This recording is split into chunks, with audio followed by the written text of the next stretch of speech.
Imaginons un instant, une scène du quotidien, le genre de truc qui nous pend, tous au nez. On est sur le bord d'une route de campagne, il pleut des cordes, Ouais, le cauchemar absolu. c'est ça. Le moteur fume, il y a une odeur de plastique brûlé, bref, la cata. Et là, au lieu de sortir la lampe torche et de mettre les mains dans le cambouis, on sort de la boîte à gants un magnifique manuel de thermodynamique théorique. Ah oui, le grand livre bien épais, superbement relié en cuir, tout ça. Voilà, exactement. On l'ouvre, on s'émerveille devant les équations parfaites sur la combustion interne, on admire les grands principes de la physique, mais bon, la voiture, elle bouge toujours pas, et la nuit tombe. C'est une image qui est super frappante. Parce qu'elle illustre parfaitement notre rapport à la pensée abstraite. Ce manuel, il est irréprochable intellectuellement parlant, Oui, les théories sont justes, quoi. totalement juste. Mais face à l'angoisse viscérale de la panne, là, tout de suite, dans l'humidité et le froid, il est d'une inutilité absolue. L'abstraction pure, ça répare pas un moteur cassé. Et ça répare pas non plus une existence qui est bloquée sur le bas-côté. Et c'est fou parce que c'est très exactement ce qu'on fait avec la philosophie ou la psychologie. On les traite comme des musées. On déambule, on regarde des concepts brillants exposés sous verre, genre le bonheur avec un grand B, la liberté, la volonté. C'est ça, on les cite dans des dîners mondains pour briller, mais on n'y touche surtout pas de peur de les salir. Sauf qu'aujourd'hui, on ferme le musée.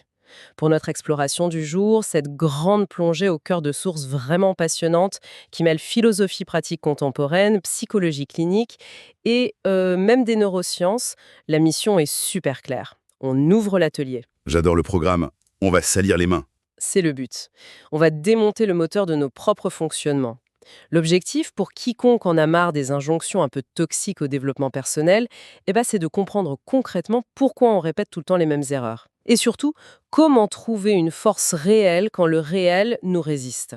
Et ce qui ressort vraiment de toute cette pile de textes, c'est que la vraie démarche pratique exige un renversement total de nos perspectives. C'est pas du tout une question d'ajouter des nouvelles règles de vie ou des mantras artificiels. Genre, je vais bien, tout va bien, ce genre de choses. Absolument pas. En fait, ces documents démontrent que ce sont précisément nos idées reçues sur la réussite, sur la toute-puissance de la volonté ou sur notre sacro-sainte indépendance, ce sont ces idées qui sont nos vrais obstacles. Le mécanisme profond qu'on va explorer, c'est comment changer la mécanique même de notre regard sur nos propres vulnérabilités. Alors, attaquons tout de suite avec une pièce maîtresse, l'estime de soi. La psychologie pop, elle nous martèle partout qu'il faut absolument s'aimer soi-même, avoir une haute estime de soi, avant de pouvoir accomplir quoi que ce soit. Mais en décortiquant les textes, on tombe sur une distinction qui casse complètement ce dogme. Il y a, mécaniquement parlant, un gouffre entre l'estime de soi et la confiance en soi. Ouais, et c'est une confusion linguistique et psychologique qui fait vraiment énormément de dégâts. Si on analyse la structure de l'estime de soi, on s'aperçoit que c'est fondamentalement un jugement de valeur. Une sorte de note globale qu'on se donne. Exactement. C'est l'opinion globale, souvent idéalisée d'ailleurs, qu'on porte sur sa propre personne. Et paradoxalement, les études cliniques sont formelles. Une très haute estime de soi, ça peut s'avérer profondément paralysant. Ah bon? Mais comment ça se fait? Prenez le mécanisme d'un enfant qu'on a étiqueté comme surdoué ou petit génie pendant toute son enfance. Son estime de lui-même, elle est au plafond. Mais pour pas risquer de briser cette image de perfection, pour être sûr que la réalité viendra jamais casser cette étiquette hyper flatteuse, son cerveau va développer une stratégie d'évitement. Ah, d'accord. Il va juste refuser de jouer pour pas risquer de perdre? C'est tout à fait ça. Il peut cesser de participer, refuser les défis un peu trop complexes, arrêter de faire des efforts. C'est vraiment le perfectionnisme qui mène à la paralysie totale. Mais attends, je veux bien comprendre la nuance, parce que la société nous vend l'estime de soi comme le carburant numéro un. On se dit que si on s'aime pas un minimum, on trouvera jamais l'énergie de faire le premier pas. Comment la confiance en soi, elle, fonctionne différemment? La grande différence, elle réside dans le rapport à l'action. L'estime, comme on a dit, c'est un état statique, une note. La confiance en soi, en revanche, c'est purement dynamique et contextuel. Ça se décrète pas par l'introspection devant son miroir le matin. Ouais, la méthode couée devant la glace, ça suffit pas. Non, ça ne suffit pas. Les neurosciences nous apprennent que la confiance, elle se construit par un mécanisme de boucle de rétroaction. On agit, on observe le résultat, on s'ajuste, et le cerveau enregistre qu'il a survécu à l'incertitude. La confiance, en fait, c'est l'acceptation de l'incertitude. Donc, si je te suis, on peut très bien avoir une estime de soi super basse, se trouver plein de défauts, mais développer une immense confiance en soi dans un domaine précis. Totalement. Simplement parce qu'on a accepté de s'y confronter de manière répétée en tolérant de faire des erreurs. C'est fascinant parce que ça enlève une pression monstre. Ça veut dire qu'on n'a pas besoin d'aller résoudre absolument tous ces complexes chez le psy pour commencer à agir. La confiance, c'est accepter de se jeter à l'eau en sachant qu'on va boire la tasse, mais qu'on va pas se noyer. Exactement. Le philosophe Alain résumait ça très bien en disant que le secret de l'action, c'est de s'y mettre. C'est tout. La confiance est le sous-produit d'une action imparfaite, c'est pas son prérequis. D'accord, mais il y a un truc qui me chiffonne quand même avec cette notion d'action, ça nous amène directement au dogme absolu du monde occidental, l'idée que l'action, ça découle d'une volonté pure et toute puissante, le fameux l'indéboulonnable, quand on veut, on peut. Ah oui, le socle de notre chère méritocratie. Voilà, on nous inculque l'idée que si on échoue à faire un régime, à trouver un boulot ou à surmonter une grosse épreuve, c'est juste qu'on a manqué de volonté. C'est culpabilisant à un point terrible, non? C'est extrêmement lourd comme héritage. Et c'est pour ça que nos sources passent beaucoup de temps à le déconstruire. Descartes, par exemple, il théorisait que notre volonté, c'était la marque de notre nature divine. Pour lui, notre intelligence est limitée, mais notre volonté nous semble infinie. On peut toujours vouloir plus. Mais biologiquement et sociologiquement, c'est faux, on est d'accord, hein. C'est une aberration totale, et c'est même, comme vous dites, une vraie violence psychologique. Je comprends la dimension sociale. Dire à quelqu'un qui est broyé par la crise économique que c'est une question de volonté, c'est du pur mépris. Mais à un niveau individuel, intérieur, pourquoi est-ce que la volonté serait toxique? Est-ce qu'elle nous aide pas à nous dépasser quand même? Elle est utile, oui, pour exécuter des tâches linéaires, mais elle est complètement contre-productive face à la complexité de notre propre biologie. Si on regarde la mécanique interne, la volonté sollicite le cortex préfrontal. Ça demande une énergie folle et ça active le système nerveux sympathique, celui de l'alerte, du combat, de la tension. C'est le mode survie, en gros. Voilà, et prenez le mécanisme d'insomnie. C'est l'exemple parfait. Une personne est dans son lit, elle n'arrive pas à dormir. Que fait-elle, hein? Elle se dit, et elle se répète, « je veux dormir ». Il faut que je dorme. Elle mobilise sa volonté à fond. Et donc, en faisant ça, elle s'active encore plus. C'est ça. Le sommeil, ça exige précisément l'abandon de l'alerte, l'activation du système parasympathique, celui du relâchement. Plus la volonté s'acharne à commander le sommeil, plus elle rend ce sommeil physiologiquement impossible. Même chose pour les blocages créatifs, ou même la mémoire, tu sais. Quand on a un mot sur le bout de la langue, plus on force, plus le cerveau se bloque. On pense à autre chose, on lâche l'affaire, et paf, le mot revient tout seul. Et voilà, ce que la psychologie moderne et même la philosophie stoïcienne nous disent, c'est qu'il y a un point de bascule où la volonté devient notre propre bourreau.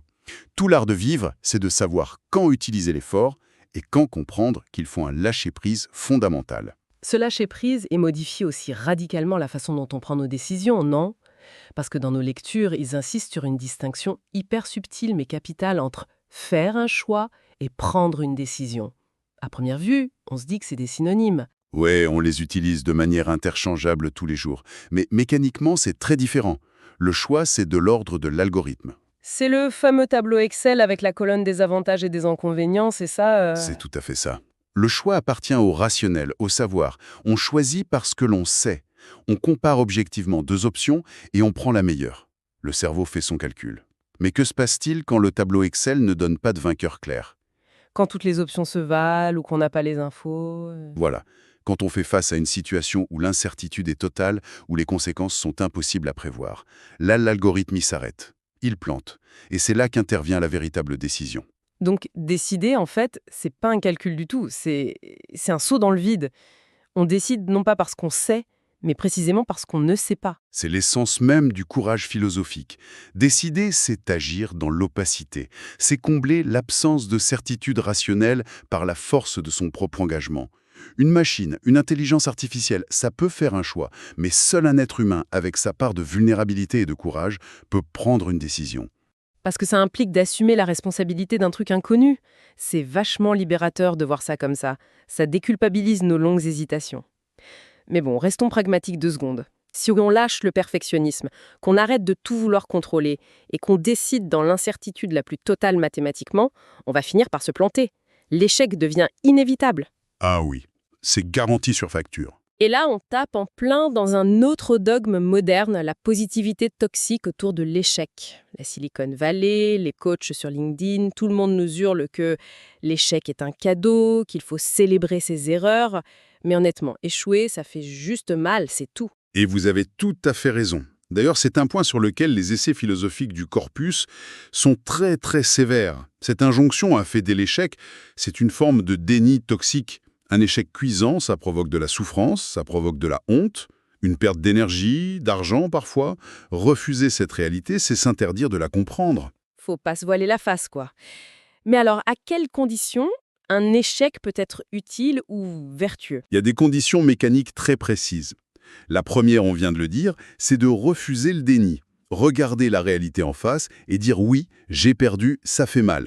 La deuxième condition, qui est vitale psychologiquement parlant, c'est de couper le lien d'identification. C'est-à-dire? Séparer l'acte de l'identité de la personne. Absolument. Comme le démontrait très bien Jean-Paul Sartre, l'être humain n'est pas une essence figée, il est un projet en devenir. Si on s'identifie à son échec, si on passe de « j'ai raté ce projet » à « je suis un raté », on fiche complètement son identité. L'échec devient notre nature. Ah ouais, la fameuse étiquette collée sur le front. C'est ça. Le mécanisme de la résilience, il exige de considérer l'échec comme un événement extérieur. C'est une information sur une stratégie inadéquate, pas une note sur notre valeur intrinsèque. Et c'est ça, et seulement ça, qui permet d'appliquer la fameuse injonction de Samuel Beckett, très connue chez les sportifs, « essaye encore, échoue mieux ». Échouer mieux parce qu'on modifie la méthode sans détruire la machine au passage. C'est brillant. Mais j'aimerais qu'on pousse un peu cette exploration des choses qu'on fuit.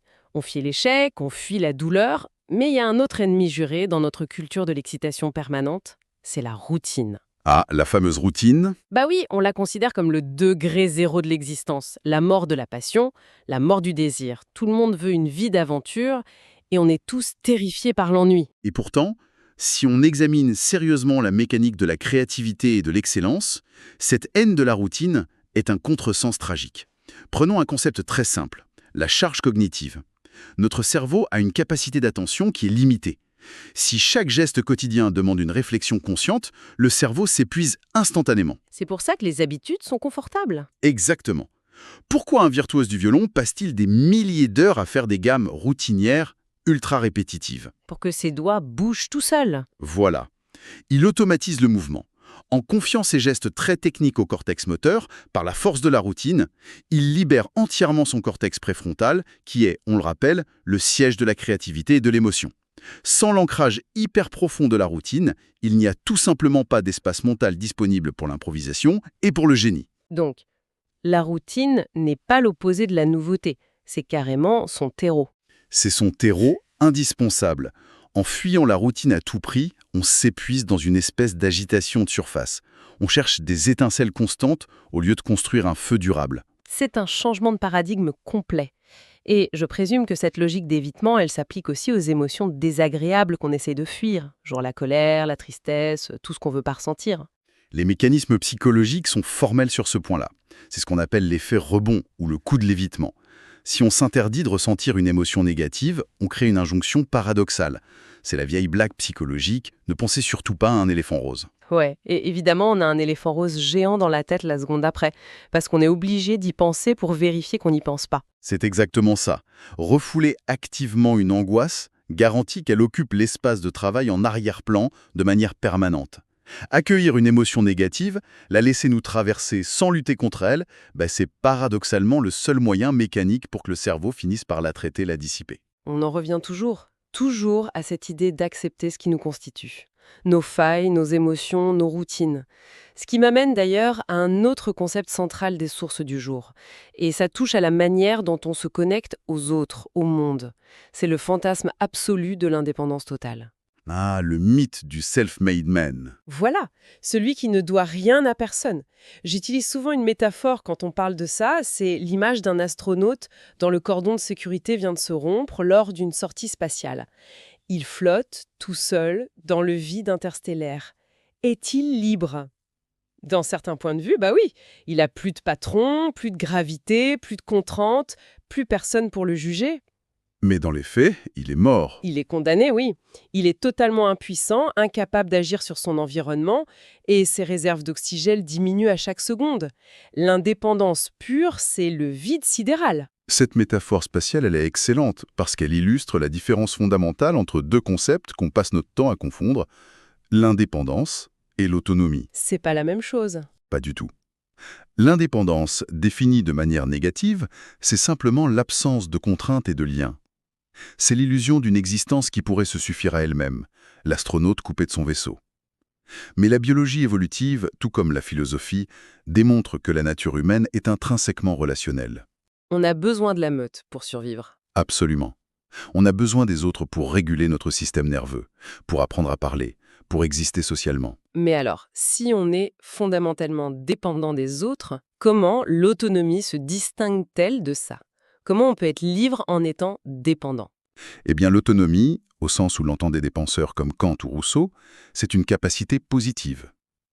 Étymologiquement, autonomos, ça veut dire la capacité à se donner à soi-même ses propres règles. D'accord, donc c'est pas refuser les règles, c'est les choisir. Exactement.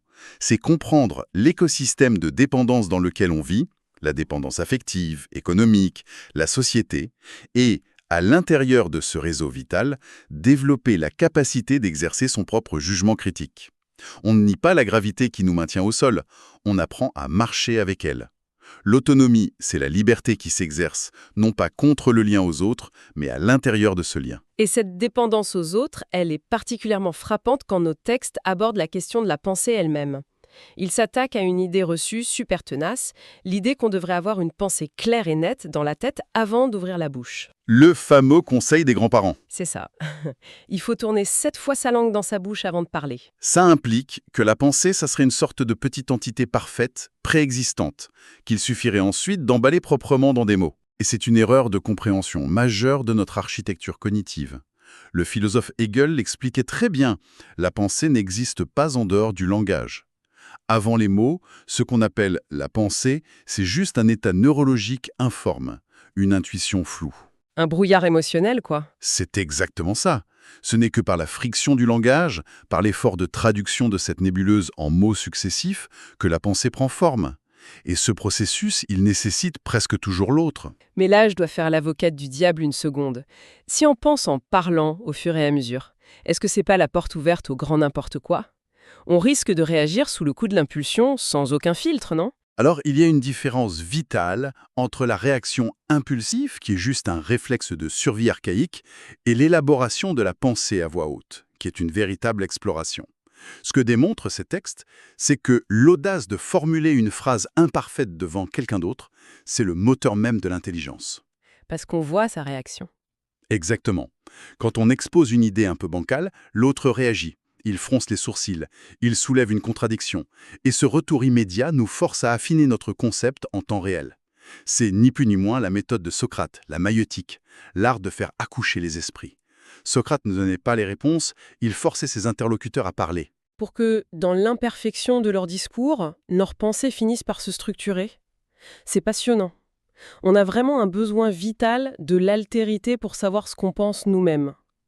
Et cette présence de l'autre, elle prend une dimension encore plus forte à travers un sentiment très spécifique qu'on a repéré dans notre corpus, l'admiration. Oui, un sentiment qu'on a un peu perdu d'ailleurs. C'est vrai que dans un monde dominé par les réseaux sociaux, on a hyper vite tendance à confondre l'admiration avec la comparaison toxique, voire la pure jalousie. On regarde la réussite d'un tel sur Instagram comme une preuve de notre propre médiocrité. Et ça, c'est le grand drame de l'ego. Mais la véritable admiration, philosophiquement, elle relève d'une mécanique strictement opposée. Nietzsche, par exemple, voyait l'admiration comme une force d'élévation extraordinaire. Admirer sincèrement la grandeur de quelqu'un d'autre, c'est faire taire son petit ego pour contempler la puissance du potentiel humain en général. C'est lié aux neurones miroirs dont parlent les neurosciences aujourd'hui. Complètement. C'est l'apprentissage par imitation. En admirant la virtuosité d'une personne, le but, c'est pas d'essayer de devenir cette personne. C'est de s'imprégner de la preuve vivante qu'une forme de grandeur est possible. La réussite de l'autre n'est plus une menace qui nous écrase, ça devient un pont jeté vers notre propre capacité à nous dépasser. Voir la grandeur des autres comme un pont vers soi-même. Waouh, c'est une image magnifique.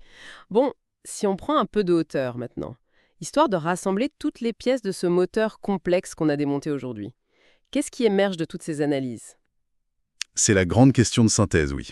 Il me semble que le fil rouge de tout ça, c'est vraiment une invitation à se débarrasser des armures qui nous pèsent, non?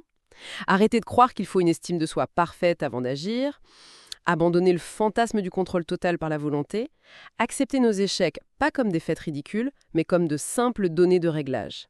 Et surtout, embrasser notre dépendance aux autres comme la source de notre liberté. C'est une excellente synthèse. Et à cela, on peut ajouter la dimension temporelle de nos vulnérabilités. C'est un point crucial de ces textes psychologiques concernant notre passé et nos traumatismes. C'est-à-dire, qu'est-ce qu'on fait de tout ce bagage? Eh bien, la neuroplasticité du cerveau nous prouve qu'on ne peut pas effacer un souvenir douloureux sur commande. La volonté d'oubli est totalement vaine. La seule mécanique qui fonctionne vraiment, c'est la dilution. La dilution, comme quand on met de l'eau dans un sirop trop fort? C'est l'idée. En agissant, en décidant malgré l'incertitude totale, en créant de nouveaux liens sociaux, on génère physiquement de nouvelles connexions synaptiques, de nouveaux souvenirs riches et denses. Et ces nouvelles expériences, elles ne détruisent pas les anciennes souffrances, mais elles les noient dans une masse de vie renouvelée. Le passé prend mécaniquement moins de place, quoi. Exactement. L'esprit de toute cette réflexion pratique, c'est de réaliser qu'on est des êtres en perpétuel devenir psychologique. La dilution par l'action, j'aime beaucoup. Plutôt que de s'acharner à vider la baignoire de ses eaux sales avec une toute petite cuillère, on ouvre le robinet d'eau claire en grand jusqu'à ce que tout soit renouvelé. C'est une métaphore très concrète de l'action. Bon, pour refermer les portes de cet atelier du jour, je voudrais vous laisser le mot de la fin. On a balayé pas mal de mythes tenaces. Est-ce qu'il y a une dernière idée, un dernier concept qui pourrait continuer à bousculer la réflexion de ceux qui nous écoutent ? Il y a en effet une réflexion philosophique très, très profonde dans ces sources sur la distinction entre deux états qu'on confond absolument sans cesse, l'espoir et la joie. Ah oui. Pourtant, on dit tout le temps que l'espoir fait vivre. La sagesse populaire dit ça, oui, mais si on analyse la mécanique de l'espoir, avec des lunettes spinozistes par exemple, on réalise que l'espoir est bien souvent la marque d'une impuissance présente. Espérer, c'est projeter son bonheur dans un avenir purement hypothétique, tout simplement parce qu'on refuse de composer avec les difficultés et les peines de l'instant présent. Ah ouais, en fait, l'espoir nous maintient dans la salle d'attente de notre propre existence. On attend que ça aille mieux pour vivre. Exactement. On attend passivement. La joie, à l'inverse, c'est une mécanique d'une puissance redoutable. Et attention, ce n'est pas le bonheur naïf ou la satisfaction béate. La vraie joie philosophique, c'est un grand oui radical et inconditionnel à la réalité, ici et maintenant. Même quand la réalité est moche ou difficile. Surtout quand elle l'est. C'est la capacité vertigineuse à affirmer sa propre puissance d'exister au cœur même de l'imperfection, de l'injustice et du tragique de la vie. Ne pas attendre que le monde soit parfaitement réparé pour trouver la joie d'y participer. Préférer la joie radicale du présent à l'espoir un peu passif du futur. C'est une perspective super exigeante, bouleversante même. Au fond, face à cette fameuse voiture en panne sur le bas-côté, sous la pluie, la véritable question n'est plus de savoir comment retrouver le contrôle parfait de la situation ou comment s'évader mentalement. Non, ça on l'a compris. La vraie question devient comment trouver la joie et le sentiment d'exister pleinement en plongeant les mains dans le cambouis. Ici, maintenant, sous la pluie. Eh bien, merci beaucoup pour cet éclairage absolument fascinant sur le mécanique de nos vies intérieures et on se retrouve très vite pour une nouvelle exploration de nos pensées.